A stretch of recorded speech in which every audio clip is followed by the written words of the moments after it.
How to apply for a K-3 visa. In the United States, immigration laws allow the non-citizen spouses of U.S. citizens, and, through the related K-4 visa, their minor children, to obtain legal entry into the country with a K-3 visa while he awaits the adjudication of a Form I-130 petition for alien relative. K-3 visas allow the holder to legally reside in the U.S. with non-immigrant status and to obtain employment authorization so that he may work in the United States while awaiting the approval of his or her I-130. While the K-3 visa affords several important opportunities to the non-citizen spouses and children of U.S. citizens, its application process is somewhat counterintuitive and the visa itself has several notable legal limitations. Read on below the jump for more information. Part 1. Applying for the K-3. 1. Be aware of the eligibility requirements for K-3 visa application. For a U.S. citizen to petition for a K-3 visa for his or her spouse, and/or K-4 visas for any children, certain requirements must be met. The main requirements are that the non-citizen visa applicant must be the citizen's legal, certified spouse. The non-citizen must have a Form I-130 petition for alien relative, currently pending. In other words, the citizen's spouse must have previously filed this form on his or her behalf. Any children attempting to obtain K-4 visa status must be unmarried, under the age of 21, and the child of a qualified K-3 applicant, the non-citizen spouse, in this case. 2. File Form I-130S for your spouse and children. For his or her spouse and/or children to obtain K-3 or K-4, in the case of the children, visa status, the U.S. citizen petitioner must file Form I-130 petition for alien relative, downloadable at the USCIS website. This form must be submitted with the proper documents to prove that the petitioner is a U.S. citizen, passport, birth certificate, etc., and that any relative for whom an I-130 is being filed is related to the petitioner, marriage certificate, etc. See the USCIS website for a list of acceptable documents. Finally, a filing fee must also be paid. A separate I-130 should be filed for each relative, one for the non-citizen spouse and one for each child. As noted above, children require approved I-130s to be able to apply for permanent residency. Once the USCIS has received the citizen's I-130 petitions, he will be sent a document called a Notice of Action, or I-797. Keep this, as it is required to complete the application process.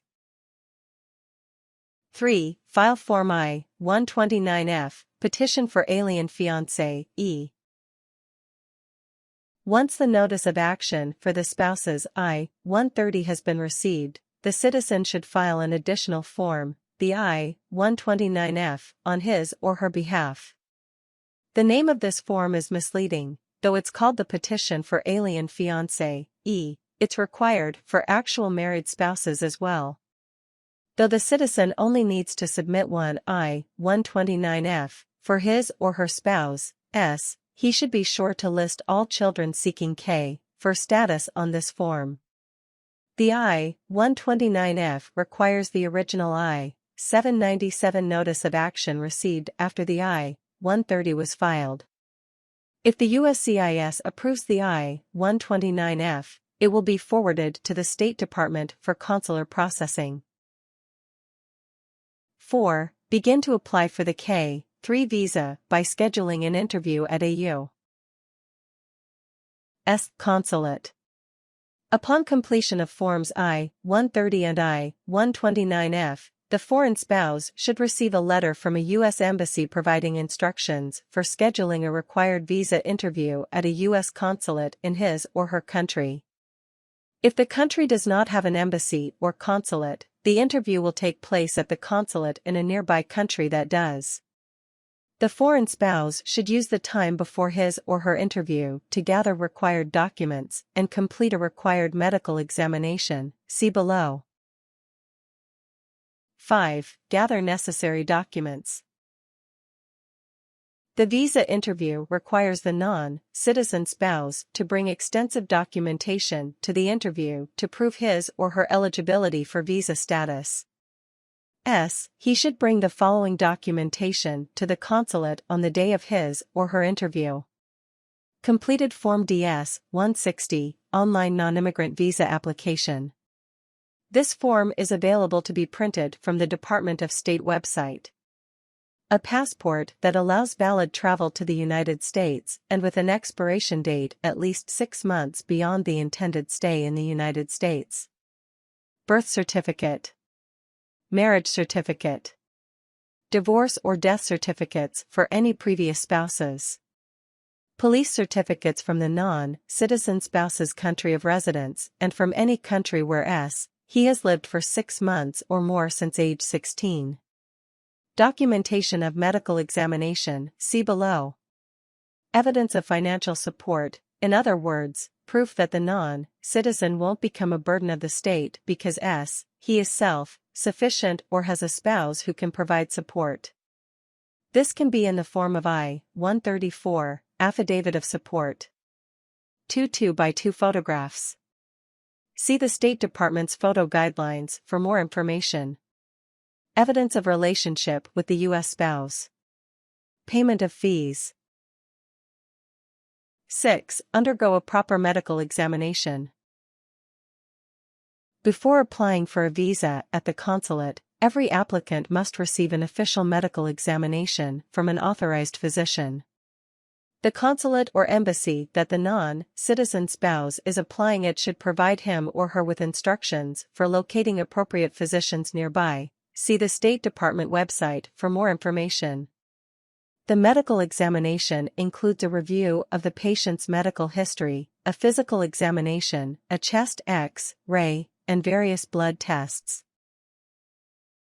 7. Attend a visa interview.